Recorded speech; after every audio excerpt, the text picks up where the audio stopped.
You made it back to Friday. Congratulations. If you're on the East Coast, it's 3 o'clock. You're having a little break in your afternoon. If you're on the West Coast, it might be your lunch break, wherever you're tuning in from. Thank you for joining us. We have some special guests today. We're going to mix up sales and marketing, talk a little bit about both. And I am super, super excited to bring on some faces you guys might recognize. So let's bring them on right now. We have Junior and Taylor. What's up? Guy.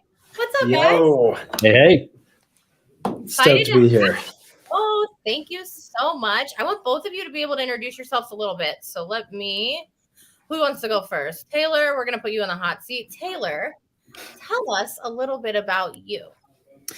A little bit about me. Obviously, Taylor Dahlem. I am hailing from the great state of Kentucky, outside of the natural tech bubbles that are California, or where Utah is, currently at Salt Lake wise. So a little removed from the bubble, but fully enveloped in it every day. I've got an awesome pair of dogs, German Shepherds, that I play with every day. I've got a fantastic wife, Heather, who supports me, and ultimately just living the dream out here. And we'll dive into the startup life, but it's a little bit about me. Oh, I love that. I have 2 dogs too. All right, Junior, let's go. Okay. No dogs for me. I did the family side of things. So I've got 4 kids. It's Very a brutal different. life. It's a very brutal life, right? Ticking time bomb in my house. I try to stay, hopefully my wife's not watching, but literally I try to stay late at work as much as I can, at least twice a week.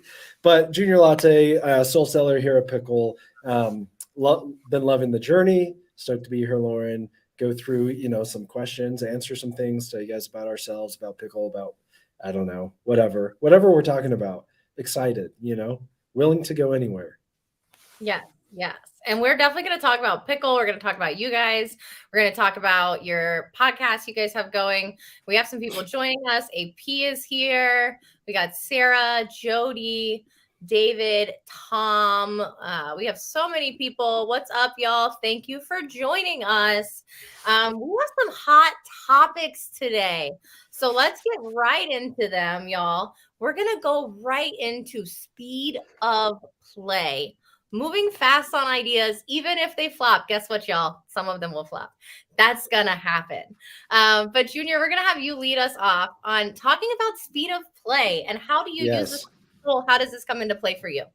Okay, Taylor, I will talk about the flop and I'll leave you to talk about like the good things we've done. But yeah, okay. Okay, cool. So speed of play, right? The idea is you want to sell fast, right? And it's like you want to be able to be so flexible in who you're selling to.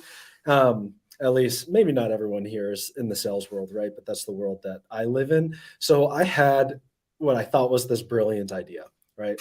We are going to use Pickle, you have to like purchase and like get access and do all this stuff. Well, I was like, what if we could help people experience Pickle without purchasing? It's not a trial. It's just like upload a free call. We called it like the meeting analyzer.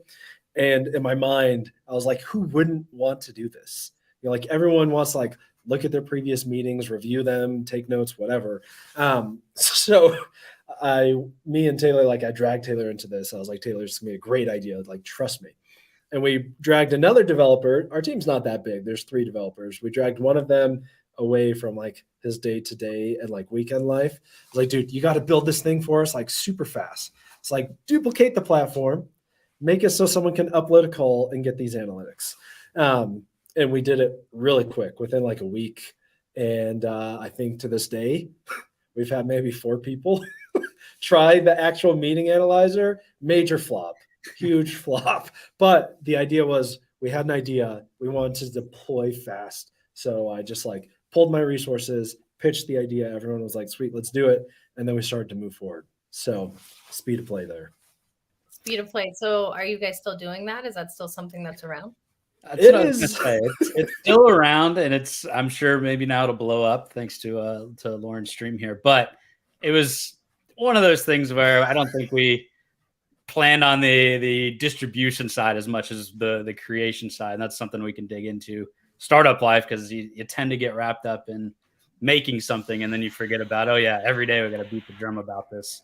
So early on, mistake that it's still available, still an avenue and a channel that we're planning on using. Analyzed. It's still available. Still available. But we're working on some other PLG motions that we can dig into. All right. So speed of play. You both had this idea, or Junior had this idea. You guys ran with it, right? Let's talk about getting everybody on board for the speed part of speed of play. How did you guys do that? I think he hit the nail on the head. It really came down to we needed a developer foolish enough to agree to it, right? Hey, can you spend a weekend, help us build this thing? Let's just see if it works by Monday. And I put together like quick email automation that's like, hey, you uploaded this thing. I built a landing page. And then Junior helped me with the back end, which is what we'd analyze these meetings. So it's like for sales reps. So it's that concept of what do they want? What's the value that they're going to get?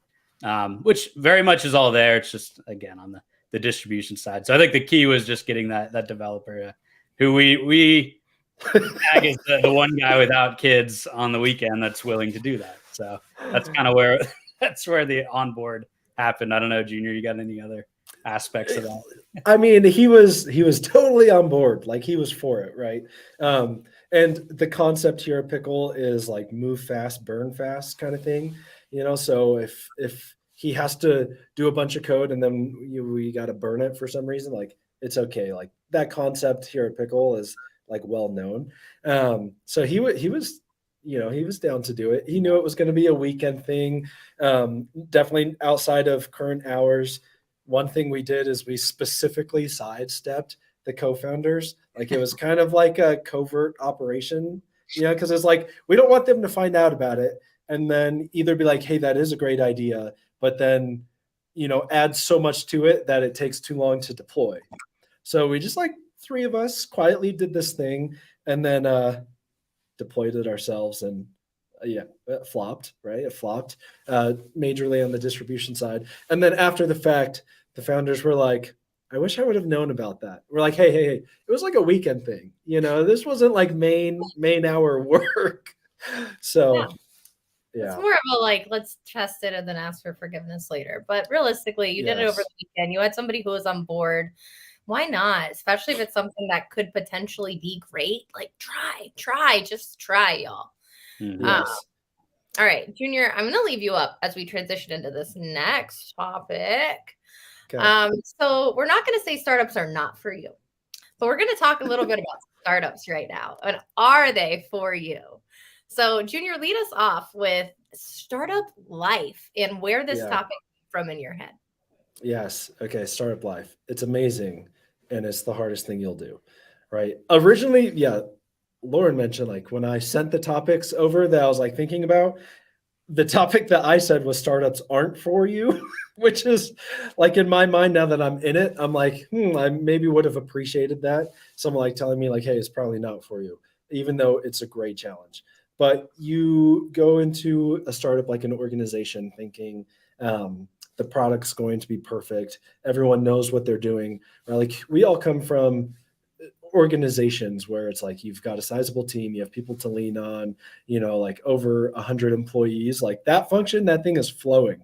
That is not the case at a startup. It is very much like we're trying to pick this thing up mid-flight, figure out how to sell it, figure out how to position it, figure out how to market it. I mean, Taylor can talk about the marketing side of things, but by no means did I step into like a sales playbook that was like handed to me, with like, hey, this is the way that we sell these. This is the way that things are done. It was more so like me and the other co-founder just like bouncing ideas off each other constantly, coming out of a meeting and be like, okay, well, I positioned something this way. It didn't really work. Let's rework it. So that's why, thinking about like, are they for you? Are they not? It is probably not what you think a startup is.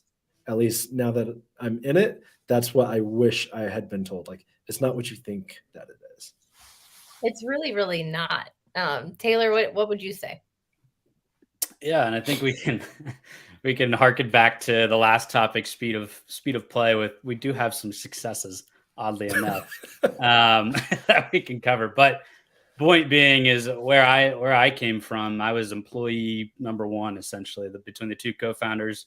A week after they started the company, they reached out. One of the CEO, he's a best friend from high school, hadn't really touch base in a few years, and he knew I had a kind of a sales background. So just reached out like, hey, we're just looking to test out an idea and see if this works. And the market itself had been pretty young at the time in 2020, conversation intelligence. There's a couple key players that blew up, at that point, but there was a lot of market share there. But I knew nothing about it. I was coming from like physical plant uniform industry sales into tech sales.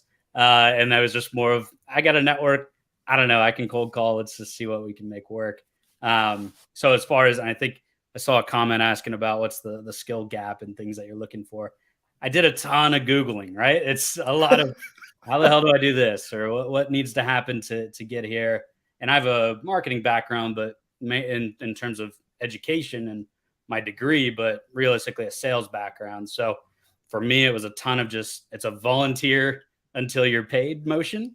It's, take a risk in terms of, we just talked about, you come up with an idea and now you're all of a sudden heading up the PLG motion. You're building that out, or the podcast side of things. I never thought Junior and I would be podcast hosts, but we were texting each other late one night about an idea of how we can create another avenue, another channel to hit our ICP where they're living and the content that they want. And literally the next day we had, a logo, a concept, and our first interview on the books that we kicked out 2 days later. So it's that concept of, you don't know what you're doing, at least for me when I started a weekend, but here we are 3 years later, and there's a million ideas that have worked and have gotten us past our first funding round and where we're at in terms of revenue. But at the same time, there's a lot of failures as well. That ultimately, it's kind of I call it the concept of building the plane midair, right? You just got to be comfortable with the idea that you might crash or the wings might work. I don't know, but you got to keep building because you really have no other choice until one definitive direction to the other. And that's the kind of way I see it. Exactly. You build until you run out of parts. Maybe the plane's built or maybe you go a different direction, but that's the startup life, right? I will say, in my opinion, startups don't give you the security from a big company, but they also give you a lot of leeway that you would never, ever get in a corporate environment. But you have to be willing to celebrate your failures if you're going to go into startup life. And if you're a person who's like, oh my God, I failed at that, and that like really stresses you out, don't go work at a startup, y'all. Just don't. There are so many big corporate companies. I will help you get into a big company. But if you're someone who you're like, listen, I can wear every hat. And even if you can't teach me how to do it, I can figure out how to do it and I'm going to be successful at it. If that's your mindset, maybe startup life is for you. But you have to realize you are going to fail more than you succeed. It will make the success feel that much greater when it happens. But you have to understand what you're getting into. There's not going to be a playbook. There's not SOPs. Like Taylor said, you're literally building it. Okay. But if that's your jam, and some people like these people here, these two here, some people that is their jam. So I didn't want the topic to be they're not for you, because they're not for you. They're probably not. But for the few crazy people that, I'm sorry, I just called you both crazy, but for the few crazy people, we really thrive in that environment. And if you can thrive in chaos, startup is for you. Yes, that's a great line. Thrive in chaos. I also want to add one more aspect. It's more on the like financial side.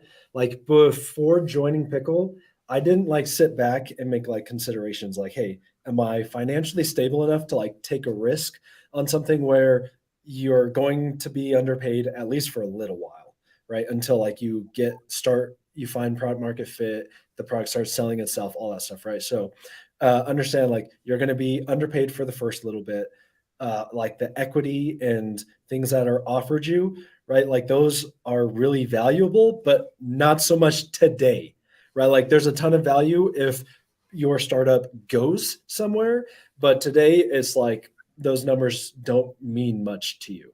I saw another question from Andrew about like bootstrapping. He said, What are you doing to raise funding, bootstrapping, all that stuff? And I find that world really interesting. And while in a startup, you wear lots of hats. Like as the seller, I need to focus on selling. Like I need to make sure that the product is sellable, that we have a sales process, a sales motion. So I'm not tied so much to like how we're positioning ourselves when we talk to VCs, right? Like that is CEO, co-founder's job, right? That's what he does. That's his thing. He'll raise the money. I need to focus on getting revenue from 100,000 to 200,000 to 300,000 and so on and so forth.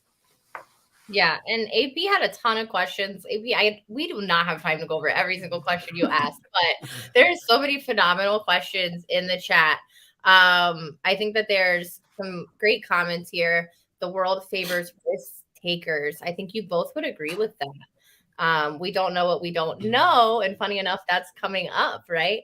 Really quick, I want to say, since we're kind of getting through some of these topics quickly, if you guys are watching and you want to hashtag Friday Live, I'm going to give away this really nifty bottle of Dooley hot sauce. Okay. So I won a bunch of Dooley hot sauces, if you see this. And this one's the first ingredient, and this is pineapple, and I'm allergic to pineapple. So while I was enjoying them, I realized that before I opened this one. So if you type in hashtag Friday Live, we'll do a drawing at the end, and I will send you this bottle of Fire Talks hot sales tips, no chaser, Dooley hot sauce. If anybody would like some hot sauce, something spicy for your Friday. All right, so let's move into our next topic. A blank slate, how to start with nothing. Taylor, I know you said that you were employee 1, essentially, other than the 2, right? Yeah. So we're going to start this with you for a blank slate, how to start with nothing.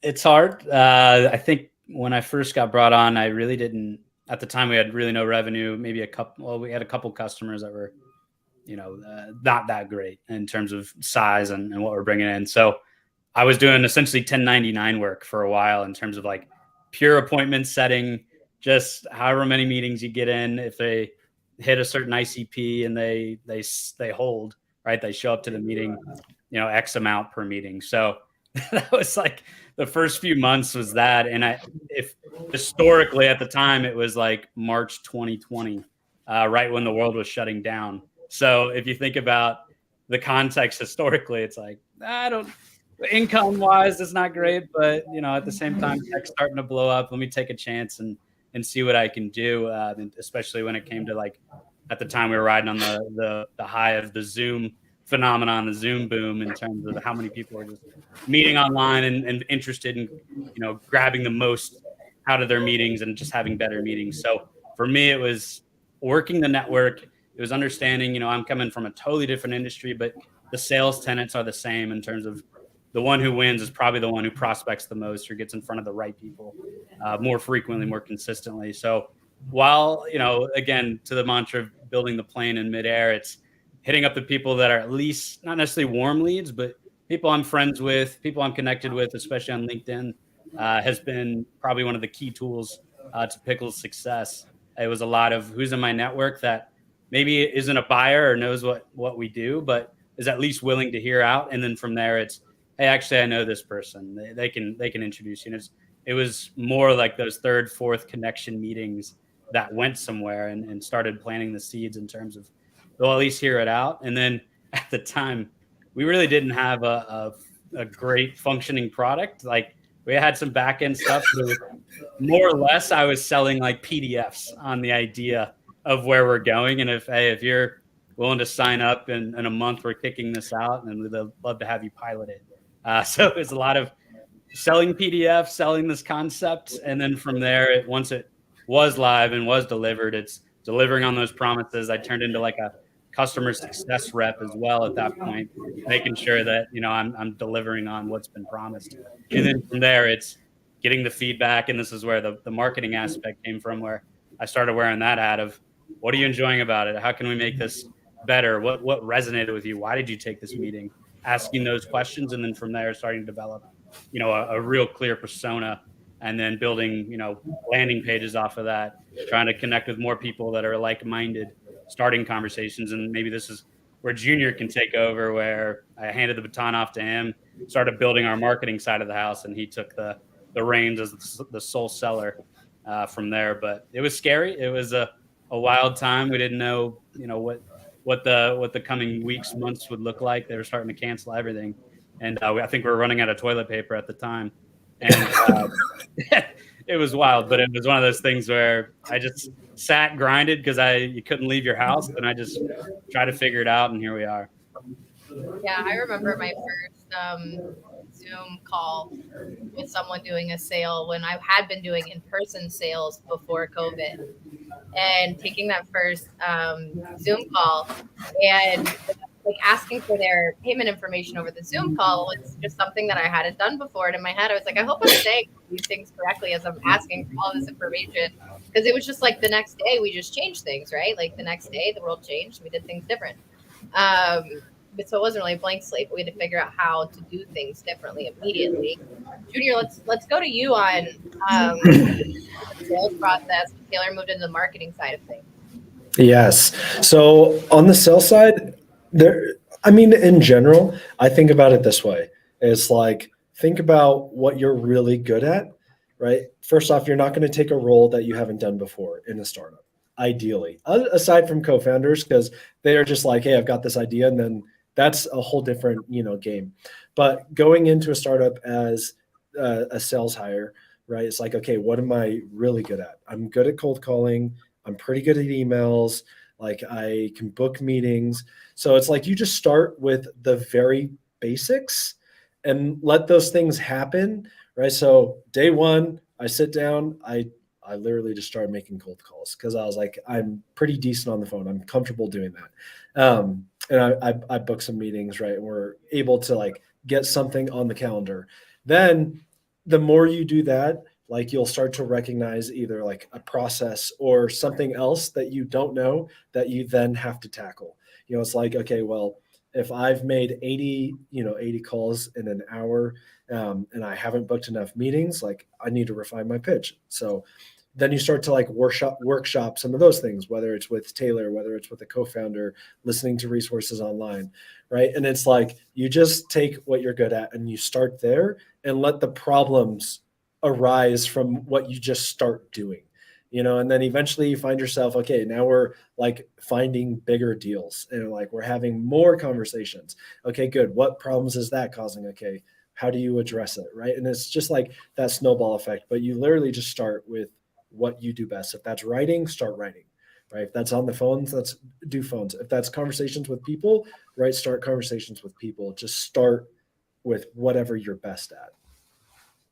100%. And I think what AP said is like what you're saying. It's important to know where your current skills lie before checking out a startup, right? You have to know what you know, and you have to know what you don't know, which is going to move us right into our next topic of knowing what you don't know and knowing when to ask for help and mentorship. Juniors, you're already up, so we'll start with you. But how do you figure out when's the right time to ask for help, right? Especially in a startup environment when you're expected to kind of figure it out, right? Yeah. So at what point is it like, I tried, I need help, and that's acceptable? How do you do that correctly, right? And then how do you go about finding a mentor that doesn't necessarily work for your company? Yep. Okay. Knowing when is a key. That's a great question. And to me, when is before like max frustration. Max frustration to me is like, F this, right? If I ever get to F this, like, I should have asked for help way before I got to that point. So if you start to like even feel a little bit frustration, it's fine to start asking for help. Mentorship to me. So there's two types. There's one which is credible source mentorship, and then there is direct mentorship. So credible source, these are like the Kyle Coleman's of the world, right? Like, I personally don't have access to Kyle Coleman's phone. I can't just like call and be like, hey, Kyle, it's Junior, how you doing? And then start asking him all these questions. But I can absorb all of his content, and like, he's posting great things about what I'm experiencing, and he's a credible source, right? So that's like credible. And then the other side is like direct mentorship. That's me reaching out to someone that's a little bit more accessible, probably, who has a little bit more bandwidth, that has done what I've done before. And literally like saying, can I book time with you? Can I take you to lunch? Can I get your cell? Can I text you questions? Right. That's like the on the fly, hey, I have this problem right now. Can you help me solve it? Right. So think about mentorship in those two different ways: credible source and then direct. Okay. And you want to like shout out your direct mentor, or you just want to like give them a thumbs up and say, hey, I appreciate you right now? Well, there's a few for me, but Tyler Christiansen was a huge one, especially in my early days at Entrada. Same with Daniel Clay. They're like not in this like SaaS world, so this will never really make it to them, but amazing people. They were great. They like helped pave, my sales career and trajectory. So cool. I know you just said they're never going to see this, right? They're not in SaaS, whatever. I had KD on last week, and beforehand I watched a bunch of interviews he did. And I watched an interview and he talked about people that he was like super impressed with, sales leaders. And I reached out to one of them on LinkedIn. I was like, yo, KD said like, you're the man. I have to follow you and connect with you. And he said, what? And I recorded that clip and sent it to him. So you never know. There you go. There you go. It could get to them and they could be like, whoa, Junior said that, changed my life. All right, Taylor. So what about you asking for help, knowing when you need it, right? And how do you have a mentor? Do you mentor anyone, right? Are you that person for someone? Yeah, it took me a while, right? In terms of becoming a mentor, just to answer that question immediately. But for me, it was more of the imposter syndrome was really real. And a lot of what I was doing, as I kind of laid out, like my world was sales before this, and then it turned into customer success. And now it's kind of the one guy building the marketing department. And it's things that theoretically I can understand. Like, yeah, I want to talk to the people that are going to buy, get them to want to buy, and then from there, take care of them when they buy. But in between those things, there's like a million other aspects, a million other job descriptions, so to speak, that at a larger company, there's one person dedicated to every aspect of it. So for me, mentors were huge. Just never being ashamed to say, yeah, like Junior said, I don't know what I'm doing. I don't know what's going on.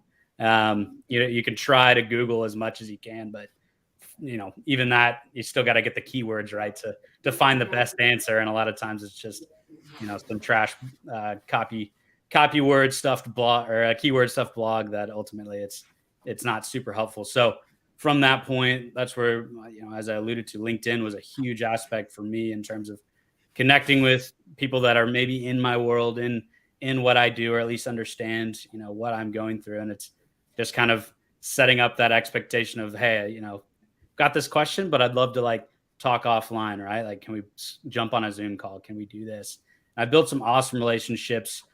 Kate Irwin in particular is somebody, she works over at Contract Book, that started as like, I was just asking questions, trying to get to understand, what I need to be doing based off of the success they were having, but has now turned into content partnerships. We've had a couple of their reps on our podcast recently, and she's shared, our stuff, boosted our stuff, and we've even become customers of theirs, just in terms of what they sell. So stuff like that was super powerful from just a basic message. Just want to get to know you, like what you all are doing, and want to talk about it. But from there, it really blossomed into a true partnership and a true, I wouldn't say like community because it's just two of us, but maybe, right?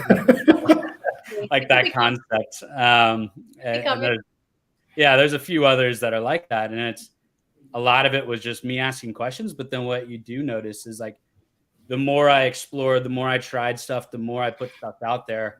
And I'd love to hear Junior's aspect on this, but kind of the selling in public, right? The building in public, the just being super forthright about where you're failing and what's working. It turned into now the people that I reached out to are asking me questions, right? Like, how did you do that? Like, where'd you come up with that idea? How'd you get a podcast in a night? That stuff that I don't know. I was too dumb to not try it, or inexperienced to not say we couldn't do it. And then from there, it turned into like me teaching, other people on like how to just, like we talked about, not ask for permission, but ask for forgiveness. And a lot of people struggle with that outside of the startup world. And that's one gift that I think was given here. It's just that confidence to say, I don't know if it's going to work, but I'm going to try. And then from there, it kind of turned into, that became my superpower recently that people ask me about is, how the hell did you put that together by yourself or with Junior or whatever? And it's like, I don't know, just tried it and it worked. And so we kept doing it. Just figured it out. Let's go to Paul's question. Paul wants to know, for either of you, was leaving your ego at the door and asking for help a challenge? Do you ever have moments where it's like, man, I should know this, and actually like saying or admitting that you need help with something is like a little challenging for you? Or are you both pretty like, nope, I can like suck it up and say, come on, bring it on. Tell me what I can do better. I mean, for me, it wasn't really a challenge because I came in knowing nothing and super humble in terms of like, I'm just here to make somewhat of a living while we're in a crisis. And then from there, it turned into, oh, now we've got some customers. Let's keep building. And so for me, I came from that place of like super humble, never been in tech, didn't really get where I was going, but at the same time, always wanted to be willing to ask for help. And I feel like I'm speaking out of turn, or maybe Junior has another perspective, but if you are starting from, I don't want help, I don't want to ask anybody for help, that goes back to our first topic of maybe a startup isn't for you. Cause that's the first like friction that you run into is probably the day one, you're not going to know something. And if you're unwilling to ask, day 2 is going to get worse. Day 3 is going to get worse. And if you're not closing, building revenue, some way pulling in money into a startup, you're not going to last long. Either you're going to self-select your way out or the company's going to close. And either way, it's not ideal in terms of, you just got to be the ego is a non-starter in the startup world. But, you always hear about founders having huge egos and stuff, which is kind of the antithesis of what I'm saying, but probably the more successful ones are the ones that started with a little more humble approach. Okay. Junior, your thoughts on leaving your ego at the door? Yeah, very similar to Taylor, where when you start, like there really is no ego. Where ego comes into play is when you start to get it right over and over again, like 6 months in, 8 months in, a year in, and then you start to have a little bit of an ego. You're like, I've got this sales motion. I know what I'm doing. I don't need a co-founder to jump on my discovery calls. I don't need a co-founder to like review my stuff because I know how to sell, right? That's where ego really starts to come into play, and that you have to like keep it in check. And also just a great question as a reminder for myself. But when you start, you'll have low ego. And then as you get it right and the ball gets rolling, you'll start to see like, okay, I need to take a step back for sure. 100%. And I think that happens to everybody at any startup. The second you get that kind of like first win, you're like, ooh, and then you get another one, and then like reality checks you back down pretty soon, right? Yeah. I know I'm not really a startup, but going out on my own, I feel that recently. So, okay, we're going to do something a little fun. We are going to get to know you both, right? So Junior, you're already up here. That one Pickle guy.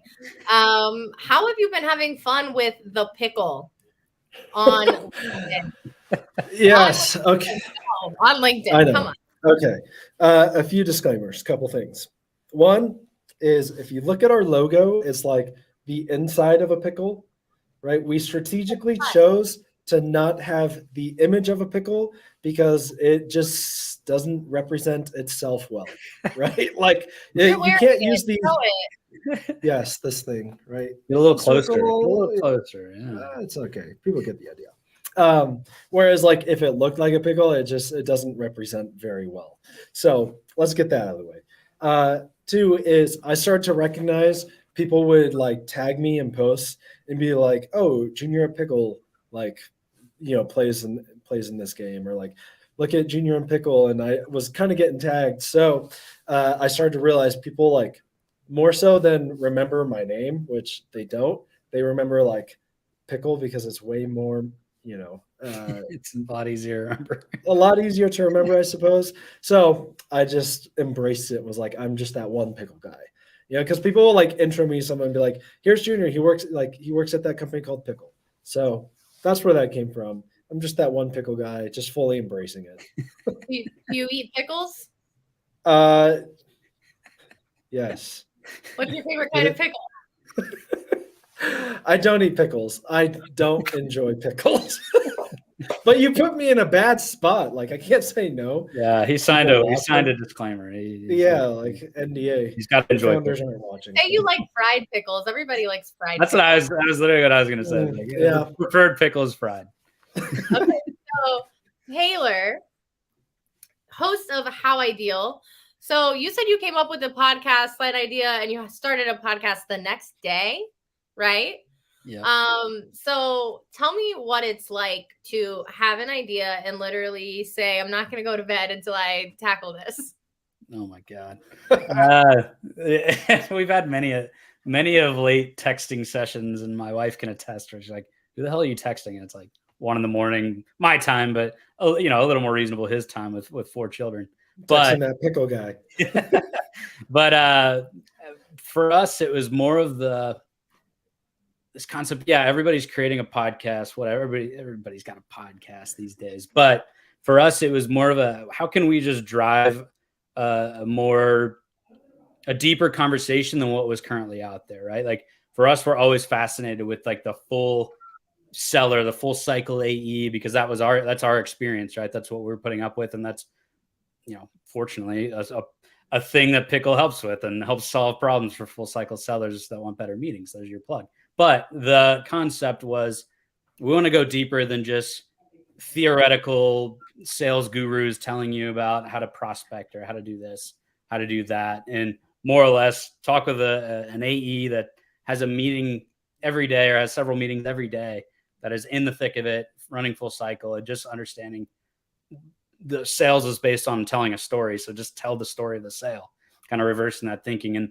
for us, that was what the idea was. And it was less of like, what is it, a podcast, and more or less like, what is the medium? We've got the idea. We've got this concept that's a little more baked out, but what is the medium? And podcast audio first made the most sense in terms of accessibility.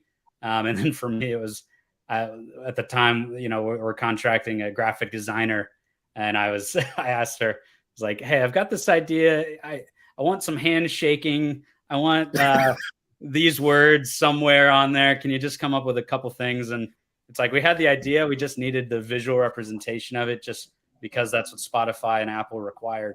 And I didn't want to create it myself. And so that was kind of all we had at first, was just an idea, a logo. And then from there, we had a couple connections that said, well, our first episode was me talking with Junior, because we're like, we got to try this with ourselves before we ever ask anyone to come on with us, because it might be an awful interview. But from there, it was Junior. I asked the questions, tell us about how you prospected, tell us how you got in the door, tell us how you ran discovery, demo, all the way to getting the final signature. And then from there, his episode did super well. And I don't know if, not to stroke, we were just talking about egos here, but Junior has a pretty decent following. And so it went really well, and we got a lot of good feedback. And from there, I was like, well, shit, we got to do another one. Right. And so that day we hit up a good friend of ours, Maggie Bloom, who did episode 2. And then from there, just started building on top of that. And then from there, on the back end, that's where I didn't realize, I became a podcast producer overnight. I started research, all right, editing sucked, because I threw it into iMovie or what. I think GarageBand is what I threw it in, and then was just manually cutting ums and things out. And then from there, finding tools for that. All right, what's some RSS feed tools that I can use to kick it out to multiple places? Oh, I need to create some clips to make more engaging posts to get more people to listen. So it's been an evolving ride from that, but it really just started with a couple text, a logo, and then Junior and I just talking to each other on a Zoom for an hour. And that's where it came from. And it's really that simple, y'all. Excuse me. Okay, so Taylor, do you like pickles? That's what I was gonna say. I like fried. It's like pickles with an asterisk, with a caveat. It must be fried. So both of your fried pickle fans will say. Yeah, and I lived in like I said, I live in Kentucky now, but I lived in Indianapolis for a while, and between horseradish and pickles, they love that shit up there. And that's where, if I still lived up there, I would eat, my pickle consumption would be a lot higher, but it's just not non-existent here. his pickle consumption would be higher, y'all, but he doesn't live there anymore. I moved away from the pickle capital. Oh my god, this is so much fun. I wish I literally almost brought in a bowl of pickles because I really like pickles. I should have been sitting here eating pickles the whole time. But no, literally, like you said, I know everybody's starting a podcast or something like that, but you're trying to meet your ICP where they are, right? Like that's what you said. That's what this is about. Find your people where they live, cater to them. And it's a work in progress. You're still figuring out the clips and how to get more engagement. And I decided one day, like, I'm going to go live tomorrow. And then I was like, I'm going to have a Friday live show every week. I'm like, I'm going to start calling people to come on Friday live. Like, come on, like, who does that? Us, people who like startups and that kind of like, we're just going to roll with it. And if we fail in 2 weeks, we failed in 2 weeks, but we tried something new. We learned. How much do you guys think you've learned joining a startup? Junior, go ahead. You want me to go? It's just a constant thing, right? I don't know how much I knew before, but like it's not like the learning has stopped, right? And I think what people talk about, like when it's time for a new role, is like when you stop learning, right, and start feeling comfortable, and it's just not that way. Right? Like not comfortable, still learning a ton, just constant learnings. I don't know how to answer that. That was the worst way to answer that. So that was killer job. That was a terrible one.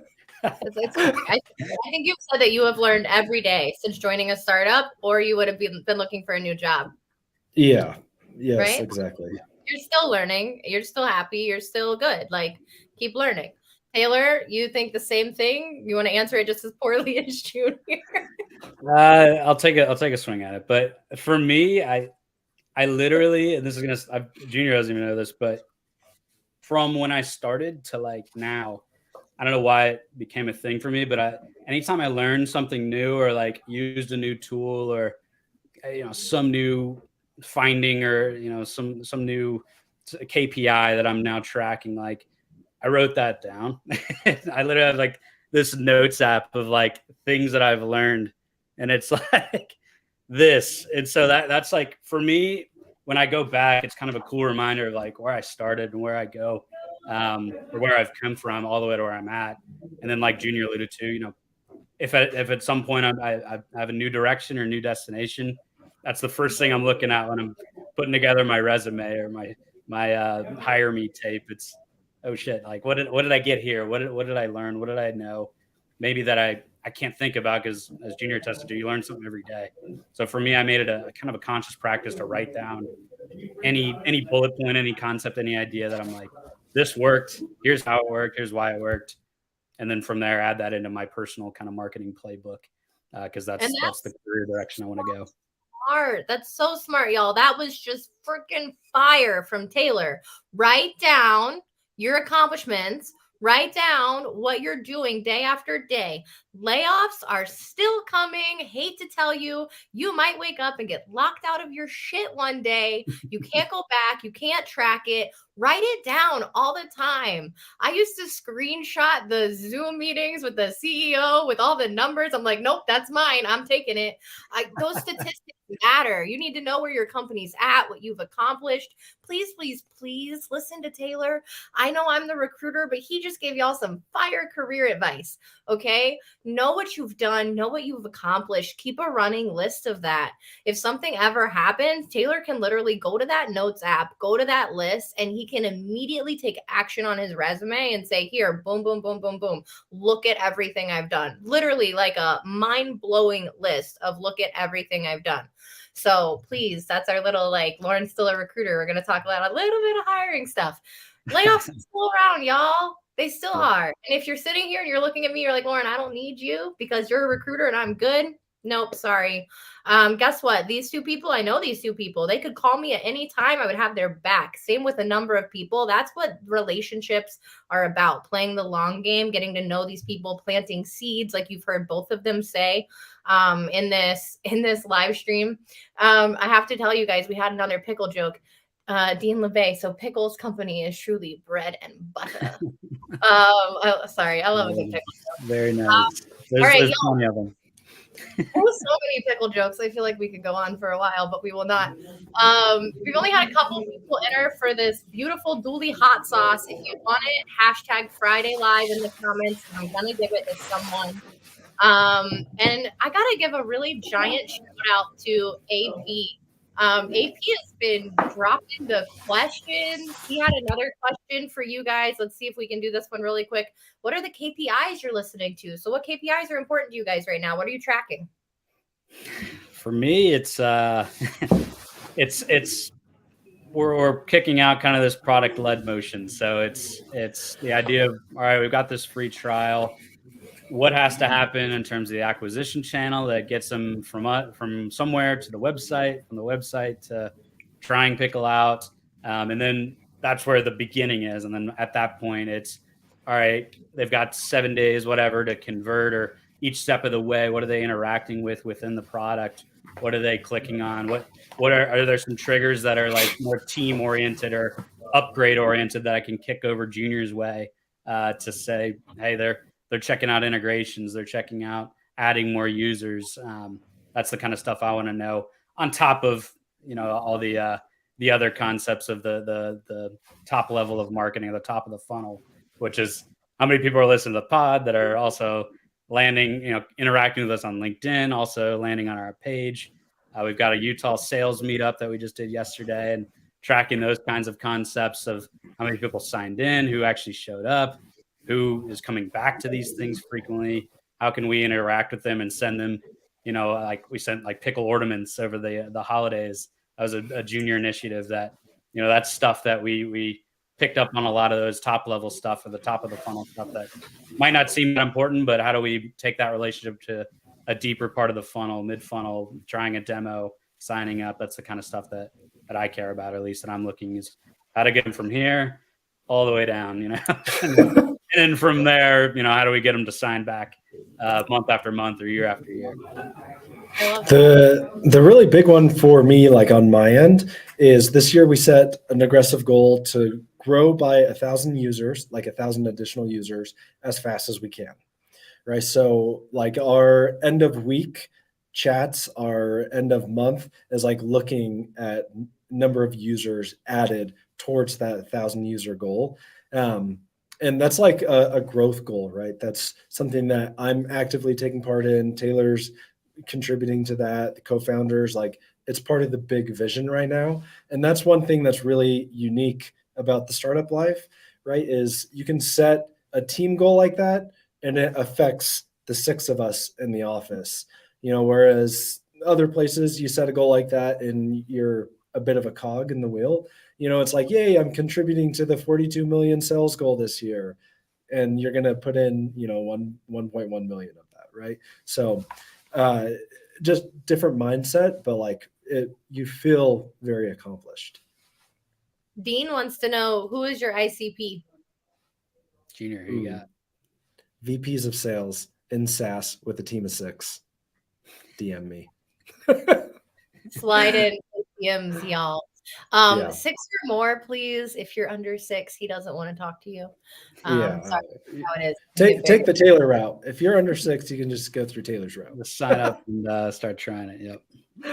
Oh. I guess that's more the buyer side, user side, full cycle AEs that are having a ton of meetings over Zoom, Google Meets, anything that, even internal meetings. We have a lot of our best partners, customers are the ones that started with the sales reps that are bringing in capturing their calls, taking notes on it, pushing it to Salesforce. But then from there, it's, hey, my marketing team wants to listen on this stuff, or they're sharing clips, or my product team wants to know what needs to be upgraded, or, you know, what are customers talking about in terms of what do they like, what don't they like.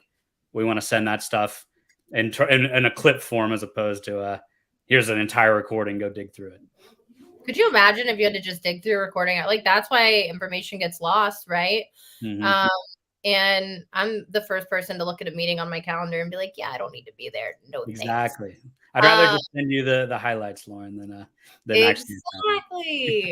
So there you go. If your meetings are too long, if you are like me and you're like, no, I don't need to be there, talk to these two about just getting some great clips of what would you say it's like the cliff notes of your meetings?